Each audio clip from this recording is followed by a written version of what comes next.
आशा बहुएं हैं, आंगनवाड़ी की बहनें हैं, शिक्षा मित्र की बहनें हैं, उनका ना वेतन बढ़ाया जा रहा है, ना मानदेय बढ़ाया जा रहा है, ना नियमितीकरण हो रहा है।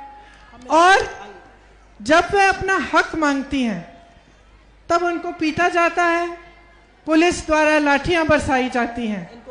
बार बार हमने ये देखा है कि ये सरकार महिलाओं के हक को नकारती है, समझ नहीं पा रही है कि महिलाओं की क्या शक्ति है। इनकी जो विचारधारा है, इनकी मानसिकता है, वो यही है कि आपको एक गैस सिलेंडर पकड़ा दिया और उनकी सारी जिम्मेदारी उसी के साथ समाप्त हो गई। उसके बाद आप दूसरा सिलेंडर कैसे खरीदेंगी वो पूछा तक नहीं, आप सशक्त कैसे होंगी पूछा नहीं, आपकी शिक्षा कैसे कंप्लीट होगी वो नहीं पूछा, आपका सशक्तिकरण, आपके लिए रोजगार कहां से पैदा करेंगे, कुछ नहीं किया। वो सोचते हैं कि सिर्फ एक ही गैस सिलेंडर देने से आप सब उनको वोट दे देंगे। इसी तरह से जब भी चुनाव में आपके सामने आते हैं तो कभी आपकी सशक्तिकरण की बात नहीं होती, आपकी भलाई की बात नहीं होती। योजनाएं, स्कीम, बहुत घोषणाएं होती हैं, लेकिन उन घोषणाओं को कभी जमीन पर बनाया नहीं जाता है, कराया नहीं जाता है। जो मानसिकता ये है वो मानसिकता है कि महिलाओं को नकारा जा सकता है। मैंने ये नारा लड़की हूं लड़ सकती हूं क्यों शुरू किया है? मैं कहना चाहती हूं कि अब महिलाओं को कोई नकार नहीं सकता। आप इस देश की आधी आबादी हैं। जब महंगाई होती है बोझ कौन उठाता है? इस समाज का बोझ कौन उठाता है? जब से आप पैदा होती हैं तब से संघर्ष शुरू होता है। पढ़ाई के लिए मेरी गाड़ी में एक लड़की आई मेरे साथ, यहाँ संध्या नाम की लड़की, मैंने भीड़ में देखा, गाड़ी में बिठाया, उसने मुझे बताया कि शिक्षा के लिए उसने संघर्ष करना पड़ा। उसे संघर्ष करना पड़ा अपने परिवार से, समाज के साथ, कि उनको शिक्षा, उनको पढ़ाई करने दें एक स्तर के बाद। उसी तरह से तमाम महिलाएं हैं जो संघर्ष कर रही हैं सिर्फ शिक्षा पाने के लिए। उसके बाद जब शादी होती है, आगे बढ़ती हैं, तो और संघर्ष सामने आते हैं और आपके संघर्ष को पहचानने वाला कोई नहीं है। इसीलिए मैं कहना चाहती हूं कि आप में शक्ति है, उस शक्ति को आप पहचानिए। आपके लिए लड़ने कोई नहीं आ रहा है, आप खुद लड़ेंगी, क्योंकि बहुत हो गया है। बहुत झूठ सह लिए आपने, बहुत घोषणाएं देख ली हैं, और ऐसी सरकारें, ऐसी पार्टियां जो चुनाव के समय 2-3 दिन पहले घोषणा करते हैं, लेकिन 5 साल से सत्ता में रहे हैं। 5 सालों से आंगनवाड़ी बहनों का, आशा बहुओं का वेतन नहीं बढ़ाया, तो आज क्यों बढ़ा रहे हैं? आज क्योंकि आपकी आवाज बुलंद हो गई है, क्योंकि कांग्रेस पार्टी की मानसिकता अलग है। हम चाहते हैं कि आप आगे बढ़ो। हमने एक घोषणा पत्र बनाया है, उसका नाम है शक्ति विधान। शक्ति विधान में हमने ये लिखा है कि हम आपके लिए क्या करना चाहते हैं। सेहत के लिए, आपकी सेहत को मजबूत करने के लिए उदाहरण देती हूँ। जैसे आज हर ब्लॉक में पीएचसी होती है, उसमें अगर महिला जाए तो उसको सिर्फ पुरुष डॉक्टर मिलता है। हम ये कह रहे हैं कि हम हर जगह एक अलग सेक्शन बनाना चाहते हैं, जिसमें हमारी बहनों के लिए एक महिला डॉक्टर हो, जो आपकी समस्याओं को अलग से सुन पाए। इसी तरह से शिक्षा में हम कह रहे हैं कि हमें दक्षता विद्यालय बनाने हैं, हर जिले में बनाएंगे, जिससे लड़कियां वहां जा सकती हैं, शिक्षा के अलावा दक्षता की ट्रेनिंग मिल सकती है उनको, अलग अलग चीजों की, ताकि रोजगार पा पाए। हम कह रहे हैं कि जितने भी खाली रोजगार पड़े हैं, सरकारी जितनी भी भर्तियां हैं जो अभी पूरी नहीं हुई हैं, उन्हें हम पूरी करेंगे।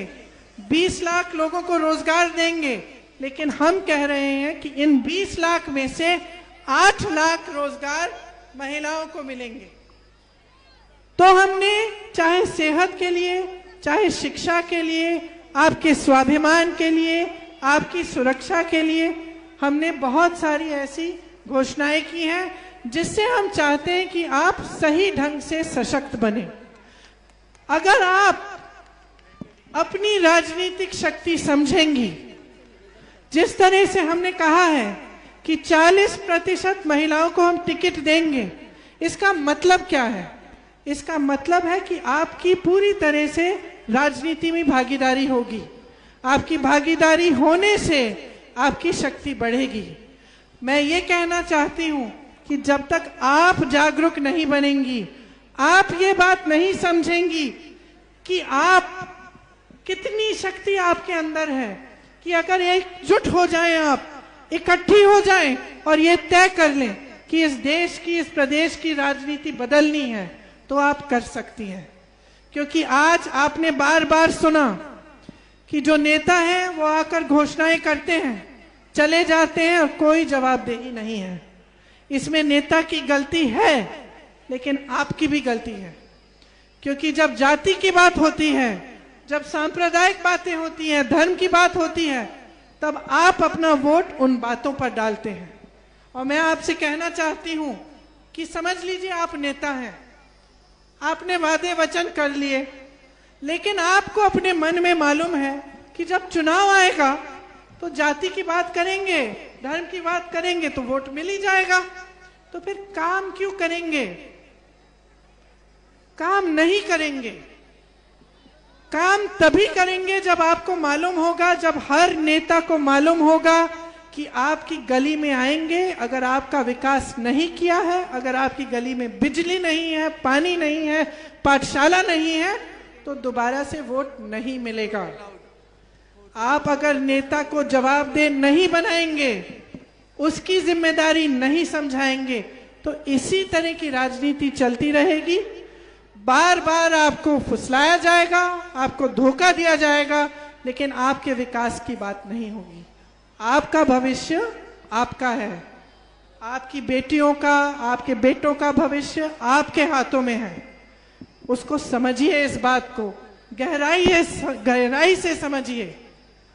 आज ये मौका मिलेगा आपको कि आप चुनाव में ऐसी पार्टी को जिताएं जो आपकी बात कर रही है, जो आपके सामने नकारात्मक बातें नहीं कर रही है, जो आपके सामने सिर्फ सकारात्मक बात कर रही है कि हम आपको कैसे आगे बढ़ाएंगे, आपकी मदद कैसे करेंगे और आपको सशक्त कैसे बनाएंगे। तो सोच समझ के आप आगे बढ़िए, क्योंकि आज जिन परिस्थितियों से हमारा देश गुजर रहा है, आपने देखा है महंगाई कितनी है।